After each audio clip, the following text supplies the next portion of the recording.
Je m'appelle Brandon Carter. J'ai 22 ans. Je viens d'obtenir mon diplôme de l'Université de Miami, Ohio, en comptabilité, un domaine que mon père a un jour décrit comme de la paperasse pour des gens trop mous pour faire un vrai travail. J'ai eu 2 emplois pendant mes études. J'ai donné des cours de mathématiques à des étudiants pendant la journée et j'ai chargé des camions dans un entrepôt la nuit. J'ai mangé des ramen tellement de fois que je ne peux toujours pas regarder ce truc sans me sentir mal. J'ai sauté toutes les vacances de printemps, toutes les fêtes, toutes les escapades de week-end que mes camarades de classe prenaient pour acquises. Et j'ai fait tout ça pour une seule raison, non pas pour prouver à mon père qu'il avait tort, non pas pour gagner son approbation, ni même pour le rendre fier. Je l'ai fait pour le sauver. Parce que voici le truc avec mon père. C'est un homme fier, têtu comme un boulon rouillé. Il a ouvert Auto Shop en 1989, et pendant longtemps, c'était le garage le plus respecté de notre petite ville de l'Ohio. Les gens venaient de 3 comtés pour faire réparer leurs camions par Davidet. Il a bâti cette entreprise de ses propres mains, et il n'a jamais laissé personne l'oublier. Mais la fierté ne paie pas les factures. Et au moment où j'étais au lycée, le garage se noyait. De grandes chaînes de centres automobiles se sont installées. Les clients ont disparu. Mon père a refusé de s'adapter, a refusé de faire de la publicité, a refusé de faire quoi que ce soit qui pourrait suggérer qu'il avait besoin d'aide. Alors, il a fait ce que font les hommes fiers, et ils sont désespérés. Il a pris une terrible décision en secret. Il a contracté une 2e hypothèque sur notre maison familiale pour maintenir le garage en vie.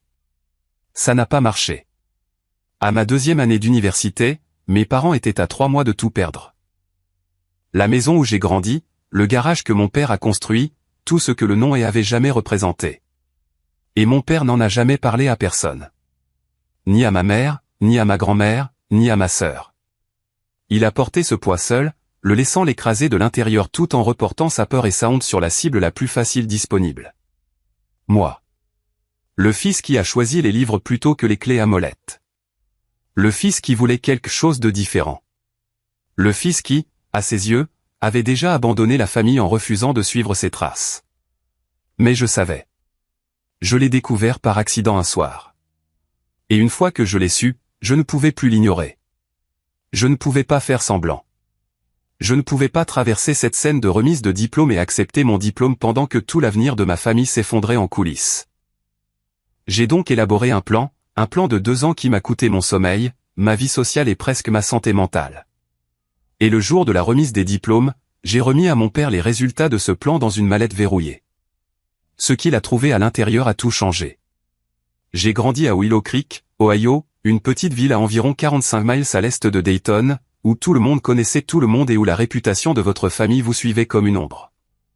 Le genre d'endroit où les gens se saluaient encore depuis leur pic UPS et demandaient des nouvelles de votre grand-mère à l'épicerie. Le genre d'endroit où le succès signifiait posséder quelque chose à votre nom. Mon père possédait Auto Shop. Cela signifiait quelque chose à Willow Creek. Pendant la majeure partie de mon enfance, ce garage a été le cœur de notre famille. Je me souviens d'avoir 5 ans, assis sur une caisse de lait renversée dans un coin du garage, regardant mon père se glisser sous une Chevy avec une clé à la main comme s'il était né en la tenant. Il se déplaçait avec confiance à l'époque. Il riait plus. Il me décoiffait en passant et disait des choses comme « Un jour, tout ça sera à toi, mon fils. » Et je le croyais. Je voulais que ce soit vrai. Mais quelque part en cours de route, j'ai cessé de correspondre à l'image que mon père s'était faite dans sa tête. Je n'étais pas doué de mes mains. Je ne pouvais pas distinguer un carburateur d'un convertisseur catalytique. Quand j'avais 12 ans, il a essayé de m'apprendre à changer un pneu, et j'ai tellement abîmé l'écrou de roue qu'il a dû appeler son ami mécanicien pour réparer mon erreur. Il n'a pas crié ce jour-là. Il m'a juste regardé avec cette expression que je n'oublierai jamais. Une déception si lourde qu'elle avait sa propre gravité. Après ça, il a cessé de me demander de l'aider au garage. J'ai trouvé d'autres choses dans lesquelles j'étais doué. Les chiffres avaient du sens pour moi. Les modèles, les feuilles de calcul, la façon dont un budget pouvait s'équilibrer si on déplaçait simplement les pièces de la bonne manière. Mes professeurs l'ont remarqué. Madame Morgan, ma professeure de mathématiques de 7e année, a dit à mes parents lors d'une réunion que j'avais un don pour la pensée analytique. Elle a dit que je devrais envisager une carrière dans la finance ou la comptabilité.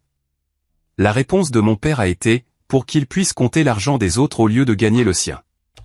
Ma mère a ri nerveusement et a changé de sujet. C'était sa spécialité. Linda avait maîtrisé l'art de la déviation comme d'autres maîtrisent des instruments. Elle pouvait détourner la conversation des conflits si habilement qu'on ne s'en rendait même pas compte. Elle travaillait comme responsable de cafétéria à l'école primaire locale, passant ses journées à nourrir les enfants des autres et ses soirées à maintenir la paix dans une maison qui ressemblait plus à un champ de bataille. Je lui en voulais pour ça, pour ne jamais m'avoir défendu, pour toujours arrondir les angles au lieu de tenir bon. Mais en vieillissant, j'ai commencé à comprendre. Elle était fatiguée. Elle était mariée à mon père depuis près de 30 ans. Elle avait appris quels combats valaient la peine d'être menés et lesquels ne feraient qu'empirer les choses. Le problème, c'est que j'étais toujours dans la catégorie « ne vaut pas la peine ». Les seules personnes dans ma maison qui m'ont jamais fait sentir que je comptais étaient ma sœur et ma grand-mère, Chloé et Eleanor. Chloé avait 7 ans de moins que moi, ce qui signifie qu'elle avait environ 8 ans quand j'ai commencé à m'éloigner des attentes de mon père. Elle n'a jamais connu la version de moi qui essayait de s'intégrer au garage. Elle ne connaissait que la version qui restait éveillée tard pour étudier, qui lui expliquait ses devoirs de mathématiques quand elle était bloquée, qui la conduisait à l'école tous les matins et la laissait choisir la station de radio même quand elle choisissait des chansons que je détestais. Chloé croyait en moi avec une férocité que je ne méritais pas.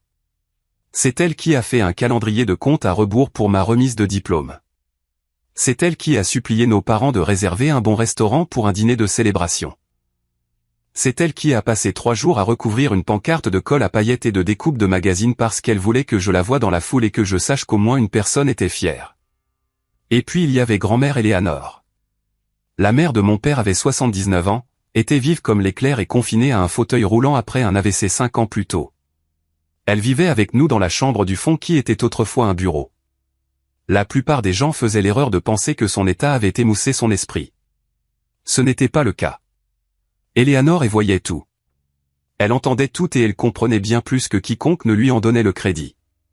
C'est elle qui m'a glissé $20 pour des livres de préparation au SAT. C'est elle qui s'est assise avec moi dans la cuisine tard le soir et m'a raconté des histoires sur mon grand-père, un homme qui avait aussi rêvé de quelque chose de plus grand que Willow Creek et qui n'a jamais eu la chance de le poursuivre. C'est elle qui m'a dit la veille de mon départ pour l'université, « Vas-y, deviens quelqu'un, Brandon. Ne le laisse pas te réduire pour correspondre à sa petite idée de ce qu'un homme devrait être. » J'ai porté ces mots avec moi pendant 4 ans. Le matin de la remise des diplômes, je me suis réveillé à 6 heures du matin dans mon appartement hors campus. Mon colocataire avait déjà déménagé. Les murs étaient nus. Mes valises étaient faites près de la porte. Dans quelques heures, je traverserai une Seine, j'accepterai un diplôme et je fermerai officiellement un chapitre de ma vie. J'aurais dû être fier. J'aurais dû être excité. Au lieu de cela, je me sentais vide parce que je savais ce qui m'attendait à cette cérémonie. Je savais que mon père trouverait un moyen de faire de cette journée la sienne. Je savais que ma mère resterait silencieuse. Je savais que Chloé ferait de son mieux pour me faire sourire.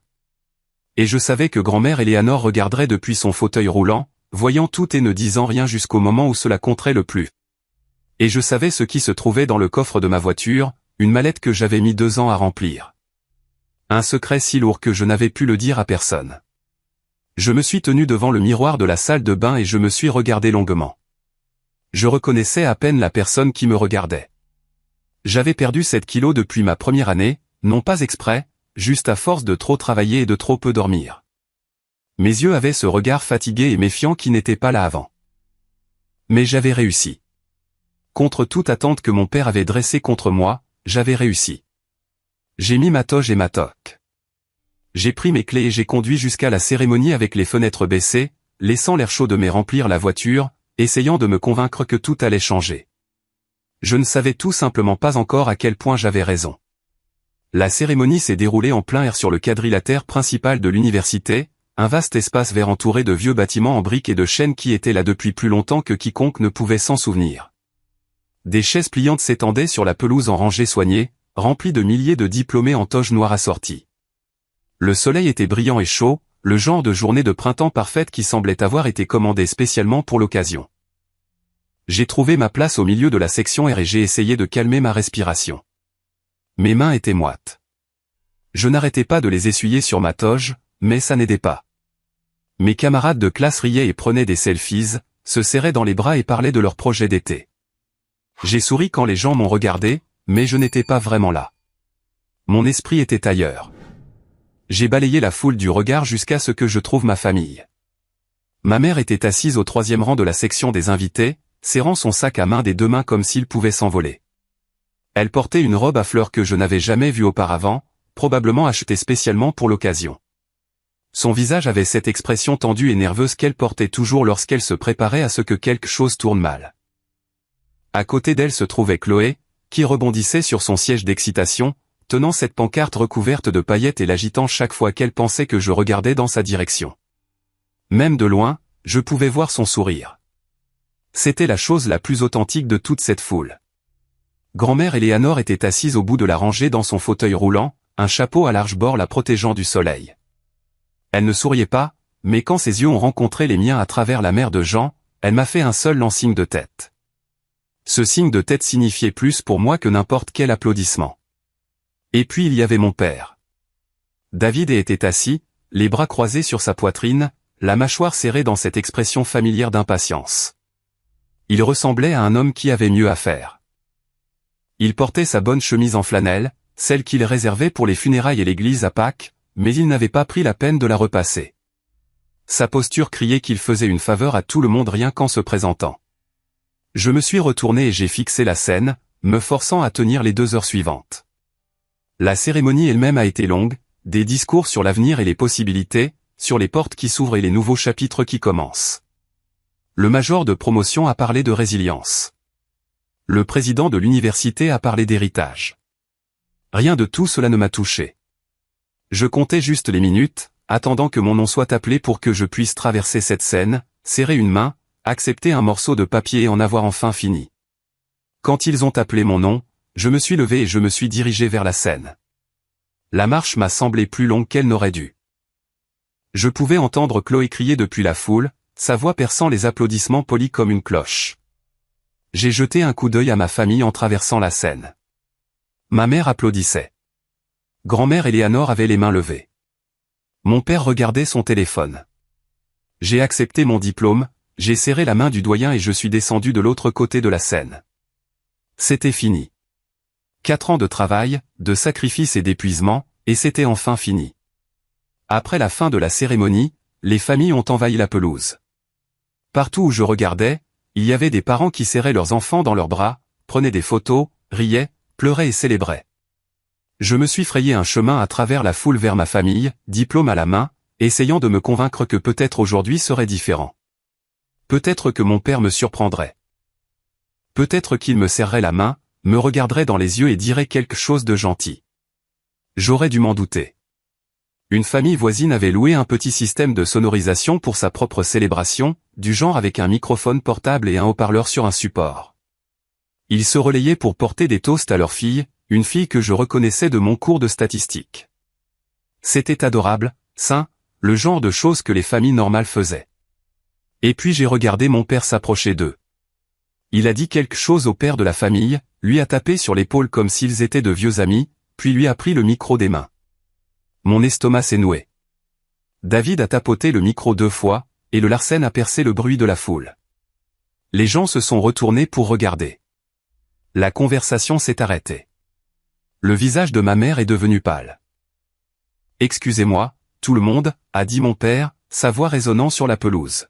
« Je veux juste dire quelques mots sur mon fils, le grand diplômé de l'université. » J'ai arrêté de marcher. Mes pieds semblaient être en béton. Chloé a baissé sa pancarte. Les mains de grand-mère Eleanor se sont crispées sur les accoudoirs de son fauteuil roulant. Mon père a souri à la foule, savourant l'attention comme si c'était la lumière du soleil. « J'ai 3 enfants » a-t-il poursuivi.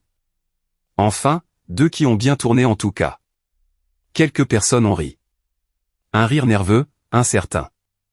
Le genre de rire que les gens ont quand ils ne sont pas sûrs si c'est une blague. Celui-ci, Brandon, il a vidé mon portefeuille pendant 22 ans, 4 ans d'université pour apprendre à pousser des papiers et à s'asseoir à un bureau. Je lui ai dit 100 fois, trouve un vrai travail. Apprends quelque chose d'utile. Mais il savait mieux. Il sait toujours mieux. Plus de rire maintenant, plus fort. Des gens qui ne savaient pas mieux pensaient que c'était une sorte de bizutage. Un père taquinant gentiment son fils. Mais j'ai vu le visage de ma mère. J'ai vu les larmes de Chloé. J'ai vu l'expression de grand-mère Éléanore se durcir en quelque chose de froid et de furieux. Alors, à mon fils, a dit mon père en levant un verre invisible. La déception la plus chère que j'ai jamais faite.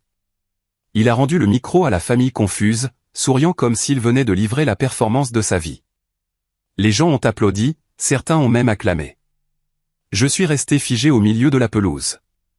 350 inconnus me regardant, mon diplôme serré dans ma main comme un bouclier qui ne pouvait me protéger de rien. Et tout ce à quoi je pouvais penser, c'était la mallette dans mon coffre. Pendant un long moment, je n'ai pas pu bouger. Les mots de mon père flottaient dans l'air comme de la fumée, et je sentais chaque paire d'yeux sur la pelouse se déplacer entre lui et moi, attendant de voir ce que j'allais faire. Certains riaient encore. D'autres s'étaient tus, sentant que quelque chose n'allait pas dans ce qu'ils venaient de voir. Ma mère était figée sur place, les mains toujours levées dans un demi-applaudissement qui s'était éteint dès que mon père avait ouvert la bouche. Chloé avait enfoui son visage dans sa pancarte, ses épaules secouées, et grand-mère Éléanore regardait son fils avec une expression que je n'avais jamais vue auparavant. Ce n'était pas de la colère. C'était quelque chose de plus profond, quelque chose qui ressemblait beaucoup à du chagrin. J'avais imaginé ce moment 1000 fois. Pas ce scénario exact, mais quelque chose de similaire. Une humiliation publique, une confirmation finale que peu importe ce que j'accomplissais, peu importe à quel point je travaillais, mon père ne me verrait jamais comme autre chose qu'une déception. Dans mon imagination, je me défendais toujours. Je criais. J'énumérais chaque sacrifice que j'avais fait, chaque nuit blanche, chaque repas que j'avais sauté pour économiser $20 de plus. Je le faisais se sentir petit, de la même manière qu'il m'avait toujours fait me sentir petit. Mais debout là, au milieu de cette foule, je n'ai pas ressenti de colère. J'ai ressenti quelque chose de pire. Je me suis senti calme parce que je savais quelque chose que mon père ne savait pas. Je savais ce qui se trouvait dans le coffre de ma voiture, enfermé dans une mallette en cuir noir que j'avais acheté dans un magasin d'occasion pour $10. Je savais ce que ces documents représentaient. 2 ans de ma vie, 2 ans de choix que personne ne connaissait à part moi.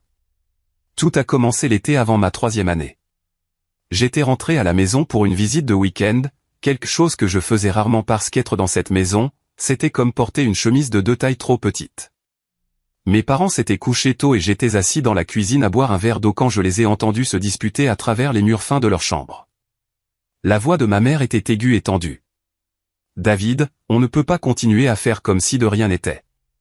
La banque a de nouveau appelé. Ils ont dit que si on manque un autre paiement, ils entament une procédure de saisie. » La voix de mon père était basse et défensive. « Je m'en occupe, Linda. Je m'en suis toujours occupé. Tu as pris une 2e hypothèque sans me le dire. Tu as mis cette maison en garantie pour le garage. Comment est-ce que tu t'en occupes? Le garage va se redresser. Il se redresse toujours. J'ai juste besoin de plus de temps. On n'a pas plus de temps. On a 3 mois, peut-être moins. Je suis resté assis dans cette cuisine sombre pendant 1 heure après qu'ils aient cessé de parler, mon esprit s'emballant. Une 2e hypothèque, une saisie, 3 mois. Mon père avait mis en jeu la maison de notre famille pour sauver une entreprise qui perdait de l'argent depuis des années et il n'en avait parlé à personne. Il avait laissé ma mère croire qu'il luttait mais qu'ils étaient stables. Il avait laissé ma grand-mère vivre sous un toit dont elle ignorait qu'il allait être saisi. Il avait laissé Chloé planifier un avenir dans une maison qui pourrait ne plus nous appartenir d'ici Noël. Et il avait passé des années à me reprocher d'être un fardeau financier alors que c'était lui qui nous conduisait à la catastrophe. J'aurais dû être en colère. Une partie de moi l'était. Mais une plus grande partie de moi a compris quelque chose que j'aurais aimé ne pas comprendre. Mon père n'était pas méchant. Il était terrifié. C'était un homme fier qui avait bâti son identité sur le fait d'être un pourvoyeur de famille, et il regardait cette identité s'effondrer. Il ne savait pas comment demander de l'aide. Il ne savait pas comment admettre son échec. Alors, il s'en est pris à la cible la plus surdisponible. Le fils qu'il avait déjà déçu, le fils qui ne se défendrait pas. Cette nuit-là, j'ai pris une décision. Je suis retourné sur le campus et j'ai commencé à faire le calcul. J'ai calculé combien mon père devait sur la 2e hypothèque. J'ai fait des recherches sur les pénalités, les taux d'intérêt, la procédure légale de saisie. J'ai contacté la banque en prétendant être un conseiller financier familial et je leur ai demandé de m'envoyer le décompte complet de la dette. Le chiffre était énorme, bien plus que ce que j'avais sur mon compte d'épargne, qui à ce moment-là était à peine de 500 $. Mais j'ai aussi épargné grâce à des cours particuliers supplémentaires, à de la comptabilité en freelance et à des bonus occasionnels, ce qui l'a rendu réalisable en 2 ans. Mais ce n'était pas impossible.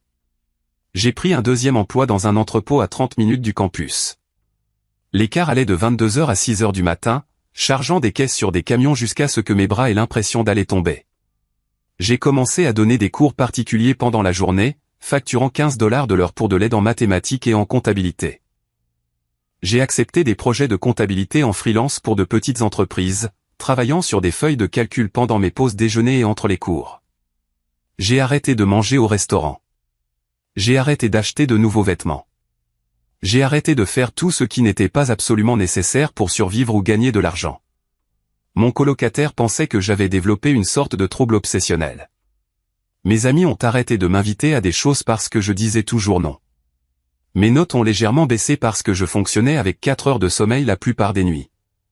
Mais chaque semaine, mon compte d'épargne grossissait. Je n'ai jamais dit à personne ce que je faisais.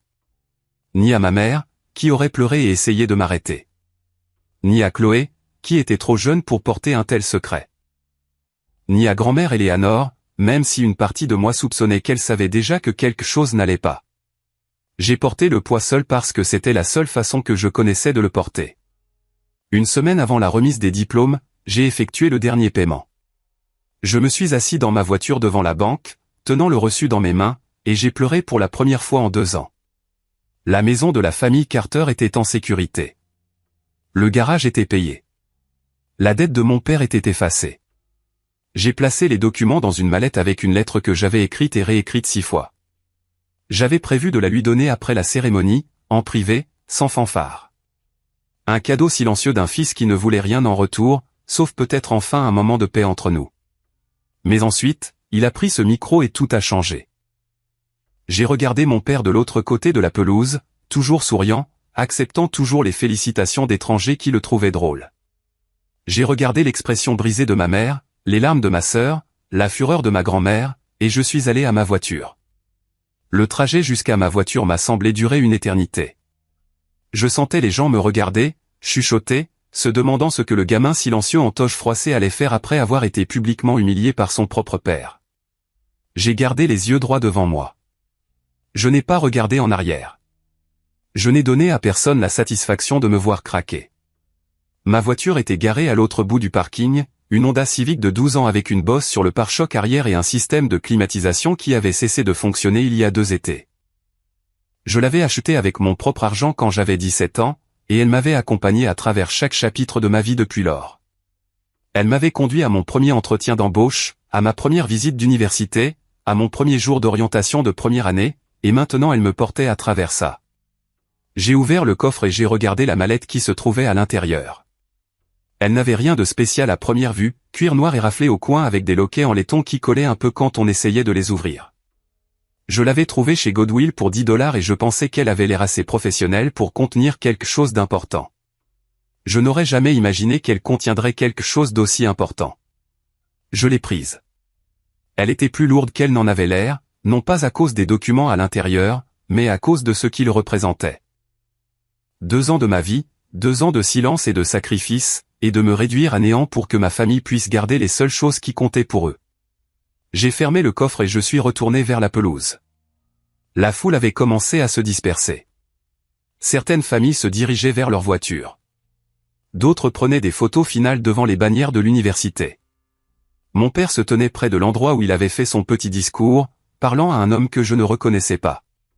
Probablement quelqu'un qui avait ri à sa blague et voulait lui serrer la main. Ma mère m'a vu la première. Ses yeux se sont agrandis quand elle a remarqué la mallette, et je pouvais voir sa bouche former une question qu'elle n'a pas eu le courage de poser à voix haute. Chloé a levé les yeux de là où elle était assise sur l'herbe, sa pancarte abandonnée à côté d'elle, son visage strié de larmes séchées. Grand-mère Eleanor a légèrement tourné son fauteuil roulant pour avoir une meilleure vue. Je me suis dirigé droit vers mon père. Il m'a remarqué et a souri narquoisement. De retour pour en avoir plus ?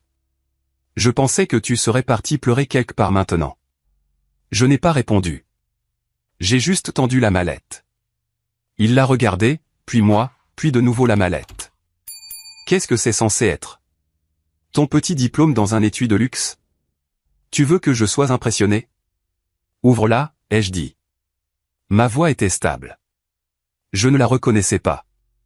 On aurait dit qu'elle appartenait à quelqu'un de plus âgé, quelqu'un qui avait traversé plus que ce qu'un jeune de 22 ans devrait endurer. Mais c'était la mienne. Mon père a ri et a regardé les gens qui traînaient encore à proximité. Vous entendez ça? Il a une présentation pour moi. 4 ans d'université et il a appris à être dramatique. Ouvre-la, ai-je répété. Quelque chose dans mon ton a fait vaciller son sourire. Les gens autour de nous se sont tus. Ma mère s'est approchée. Chloé s'est levée de l'herbe. Grand-mère Éléanore s'est penchée en avant dans son fauteuil, ses yeux fixés sur la mallette comme si elle savait déjà ce qu'il y avait à l'intérieur. J'ai posé la mallette sur une table pliante voisine, la même qui avait contenu des programmes et des brochures plus tôt dans la journée. J'ai regardé mon père une dernière fois, puis je me suis retourné et je suis parti. Je n'ai pas couru. Je n'ai pas regardé en arrière. Je suis allé à ma voiture, je suis monté, j'ai démarré le moteur et j'ai quitté ce parking sans jamais vérifier mon rétroviseur. J'ai appris plus tard ce qui s'est passé ensuite. Mon père est resté là un moment, fixant la mallette comme si elle pouvait exploser. Quelques personnes l'ont encouragé à l'ouvrir, curieuses du drame qui se déroulait devant eux. Ma mère l'a supplié d'attendre, de le faire en privé, mais David l'a repoussé. David n'a jamais rien fait en privé. Il aimait trop le public. Il a ouvert les loquets et a soulevé le couvercle. À l'intérieur, il y avait 3 choses. La première était une épaisse enveloppe manie contenant les documents de remboursement de la 2e hypothèque sur notre maison familiale. Chaque page était estampillée des mots, payés en totalité, à l'encre rouge. Le solde dû était indiqué comme étant de 0. La deuxième était l'acte de propriété de Auto Shop, libre de toute charge, ainsi qu'une lettre de la banque confirmant que le prêt commercial avait été entièrement remboursé. La troisième était une lettre manuscrite de ma part. Les mains de mon père tremblaient en sortant les documents. Il a d'abord lu les relevés bancaires, ses yeux parcourant les chiffres comme s'il ne pouvait pas croire ce qu'il voyait. Ma mère s'est approchée et a regardé par-dessus son épaule. J'ai entendu plus tard qu'elle a halté et a couvert sa bouche de ses 2 mains. Puis mon père a déplié ma lettre et a commencé à lire. J'avais passé des semaines à écrire cette lettre. J'ai dû passer par 6 ou 7 brouillons avant de trouver le bon. Je ne voulais pas qu'elle soit pleine de colère. Je ne voulais pas qu'elle soit une arme. Je voulais juste qu'il comprenne. La lettre disait, « Papa, j'ai découvert les prêts il y a 2 ans. Je vous ai entendu, toi et maman, vous disputer à propos des avis de saisie, des paiements manqués, de la 2e hypothèque que tu as contractée sans en parler à personne. Je sais que vous étiez à 3 mois de tout perdre. Je sais que tu n'en as parlé à personne parce que tu avais honte. Je n'écris pas cette lettre pour te faire sentir coupable. Je l'écris parce que je veux que tu saches que même si tu n'as jamais cru en moi, je n'ai jamais cessé de croire en cette famille. Chaque dollar que j'ai gagné au cours des 2 dernières années a servi à rembourser ta dette. J'ai eu 2 emplois. J'ai sauté des repas. J'ai renoncé à tout ce que je pouvais pour que toi, maman, Chloé et grand-mère Éléanore n'ayez jamais à perdre votre maison. Oh, depuis mardi dernier, tu ne dois plus rien. Le garage est à toi. La maison est à toi. J'ai fait ça parce que tu es mon père et parce que je t'aime.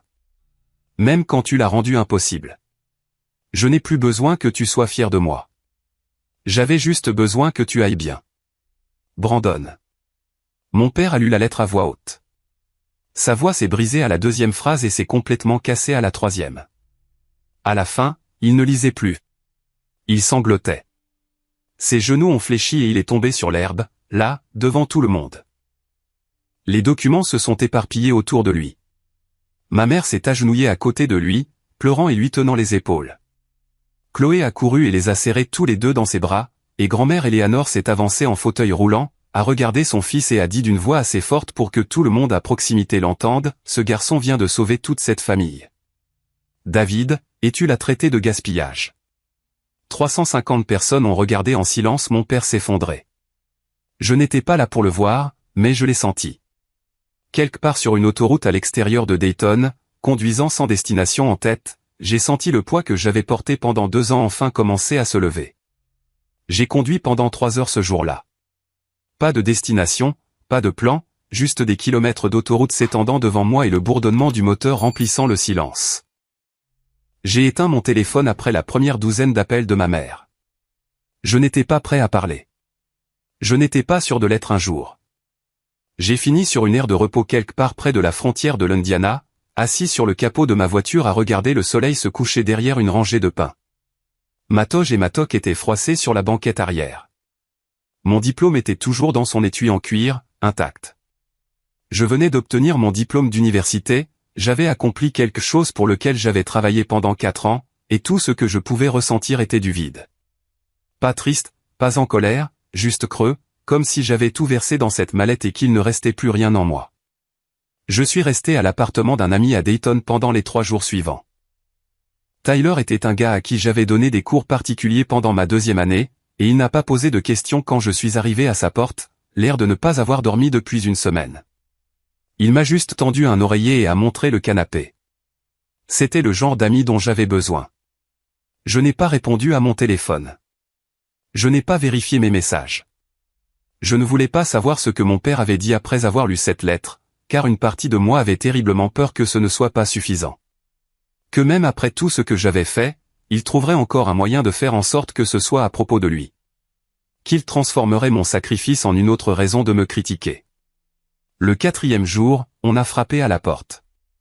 Tyler a répondu, et j'ai entendu une voix que j'ai immédiatement reconnue.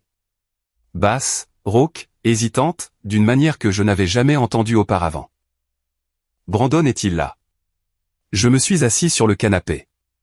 Mon père se tenait dans l'embrasure de la porte, l'air d'avoir vieilli de 10 ans en 4 jours. Ses yeux étaient rouges et enflés. Ses vêtements étaient froissés.